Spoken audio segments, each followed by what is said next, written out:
Good morning and welcome back to another video, and today is 5 raids that you should be farming part 2. Now just stick around and enjoy the video. Now coming in at number 1 we have the Battle of Mount HYJAL. Now this one is primarily an overlooked raid to actually farm, and that is mainly due to the fact that it's well out of the way and it's inside the Caverns of Time. Now this is a great raid in order to actually farm up, because it has a chance of dropping 3 battle pets when you actually do this, and this is from the 3 raid bosses. Now the ones that you can actually get a hold of is the Gravestone, the Grotesque and the HYJAL Wisp.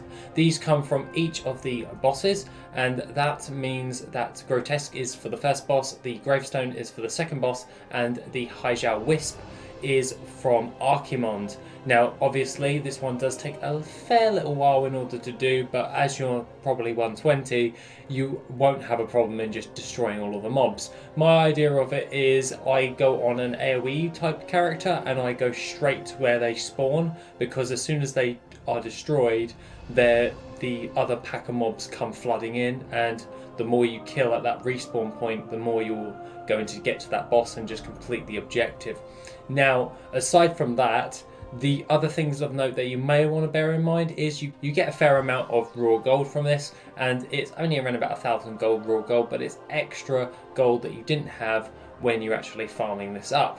Now aside from that, with the battle pets and a little bit of raw gold, if you do this on all of your characters, you can then sell those all on for a pretty penny, as well as you can get hold of some really nice BOE green transmog items that you can actually sell on the auction house as well. So if you're in the transmog market, this is definitely a raid for you. Now, coming in at number 2 is the Bastion of Twilight. Now the Bastion of Twilight is primarily one of my most favourite farms, and that is because it drops the Twilight Clutch Sister. Now the Twilight Clutch Sister has a chance of dropping from one of the bosses inside the actual raid, and also you can then sell that on for the auction house, as that's primarily used in a lot of pet battles. Primarily this is used in a nice little combo to do some of the Anna Cohen battle pets, daily battle pets, and also used with the Mechagon battle pets battles, because I primarily use this one as well for actually taking these on and doing the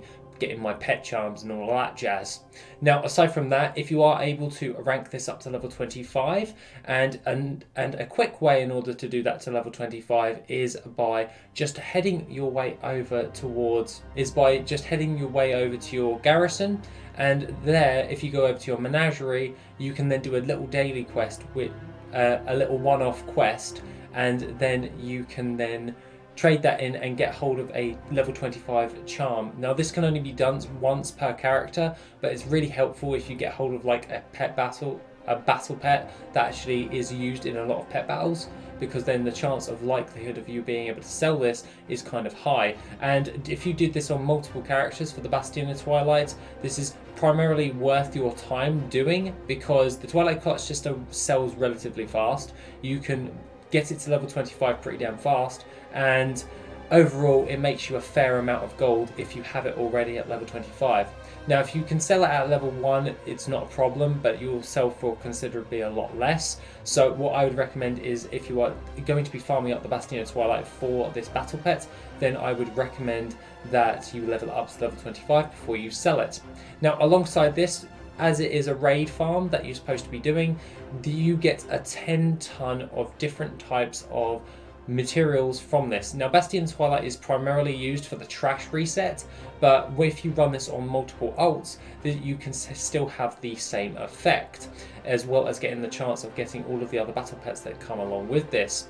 And alongside this you also get a fair amount of raw gold moving forward.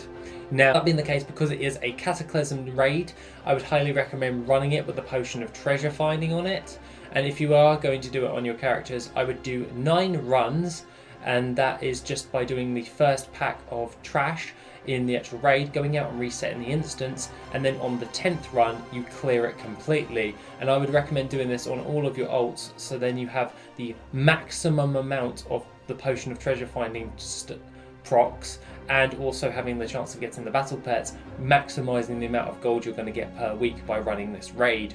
Now, this won't take you more than about half an hour in order to do, because primarily it will take you around about 10 to 15 minutes in order to run through it and do the 9 resets, give or take, depending on your class, and then completing the rest of it usually takes around about 5 to 7 minutes. So roughly around about 22 minutes in total if you really want to be specific. Now, coming in at number 3, we have the Temple of Encourage. Now, the Temple of Encourage is something that I did a video on about a week ago, and that is because it is a bloody good farm in order to do. Now, this raid farm is primarily not raw gold based.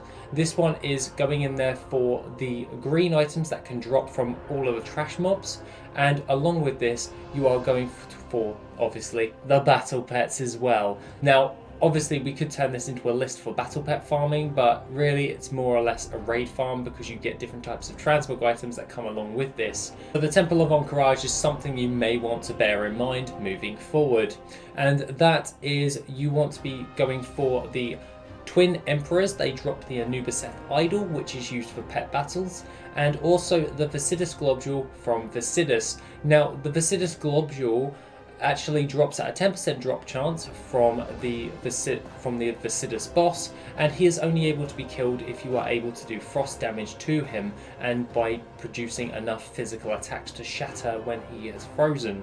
Now, this can be easily done by using Elemental Force, an array of different toys as well, and that being the case, it's much easier just using Elemental Force because it is about 1,000 gold off the auction house, and if you have an enchanter you can probably make it for about 8 gold, so that's not too bad, so to speak.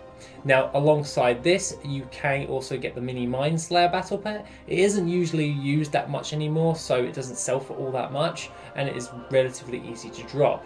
These all have around about the same drop chance, give or take, and that being the case, this is definitely a farm you should be farming, as it only takes you about 5 minutes to clear it. And it only takes you about 5 minutes to run to all of the specific bosses, which is the Prophet, the first boss, the Viscidus, and then your Twin Emperors. And then all you have to do is you don't even have to complete the raid. So this is definitely something that won't take you all that long to do on multiple characters.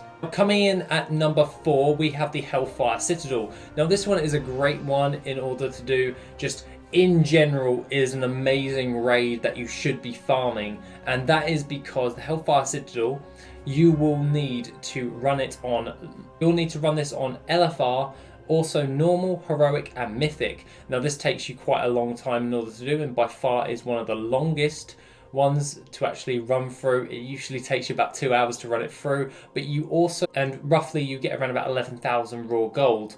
Now, 11,000 raw gold is pretty damn great in the grand scheme of raw gold, and if you wanted to judge that just by the hourly basis on that, that will produce you with roughly around about 5.5k raw gold per hour. So that's pretty damn good for a raw gold farm, and definitely something of note even if you don't even get onto the other things, which is a battle pet once again. Who would have thought? And that is the Corrupted Nest Guardian. Now, the Corrupted Nest Guardian, it drops at a 1% drop chance, and that is from the Anna Cohen boss, and basically that battle pet actually sells from anywhere from about 10,000 gold to 20,000 gold. Now, if you do this on multiple alts, you will obviously have more chances of getting this battle pet per week, and that is pretty damn awesome. This, just bear in mind that when you do it on looking for raid, you do it on normal, heroic and mythic, you have 4 chances per character per week to get a hold of this battle pet. So technically you have 4 chances on 1 character to get this. If you have 10 characters, you've got 40 chances.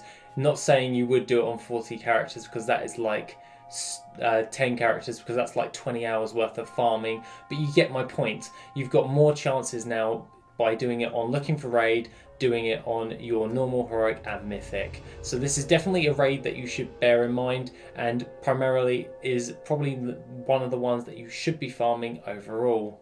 Now, coming in and last on our list is the Heart of Fear. Who would have thought? And the Heart of Fear is actually a pretty damn good raid to actually farm. Now, this takes you roughly around about 12 minutes to clear the entire raid, depending, give or take, if your class is speed specific, so not a druid, not a demon hunter. If it doesn't have a speed boost attached to it that actually can get around the area pretty damn sharpish, then you're going to have a bit of a problem. But other than that, it's not going to be that hard, even if you don't have speed boosts. It's just going to take you a little bit longer than 12 minutes. Now, other than that, you do get around about 1,800 raw gold from this, and also you get a chance of getting an array of different types of battle pets. Now, granted, these only sell for a few hundred gold a piece, but on each character for roughly around about 12 minutes, you're going to be making a decent amount of gold overall. Now, that does bear in mind that the RNG does come into this, as the battle pets do not drop on some runs, but overall this one is a pretty damn awesome raid because it doesn't take that long to do, and the gold to time invested is by far one of my most favorites, because even if I'm feeling lazy, 12 minutes out of my week is nothing when it comes to gold farming, and definitely hits my number one spot because it is so simple. It gives you battle pets, it gives you gold, and pretty damn awesome if you have an array of different alts. Now, this one can be also done through the raid finder, which is located in the Vale of Eternal Blossoms, and also along with this you can run this again if you fly directly to its instance, which is in the Dread Wastes. Other than that, guys, that's pretty much all I have to say for the 5 best raids that you should be farming, part number 2. And alongside that, have an awesome rest of the day, and I shall see you in the next video, which will be tomorrow.